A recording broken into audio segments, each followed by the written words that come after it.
নমস্কার বন্ধুরা, চলে এসেছি নতুন একটা ভিডিও নিয়ে। তো আজকে আমি কি রান্না করেছি সেটাই বলছি তোমাদের। দেখো, আজকে আমি বানিয়েছি খিচুড়ি। খিচুড়ি আছে, পটল ভাজা আছে, একটু লেবু আছে, আর এই দেখো আলু ভাজা আছে, আর একটু লঙ্কা ভাজা, মানে পকোড়া বানিয়েছি আলুর বেসন দিয়ে, আর সাথে পাঁপড় আছে।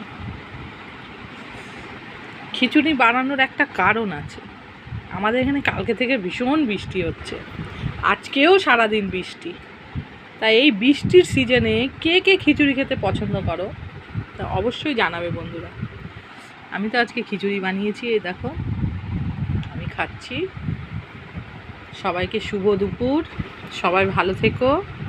আর কোথায় কোথায় বৃষ্টি হচ্ছে অবশ্যই জানাবা।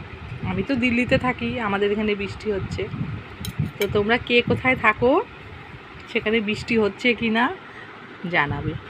তো খিচুড়ি এনজয় করো, আর যার যার খিচুড়ি ভালো লাগে চলে এসো আমার বাড়িতে। টাটা।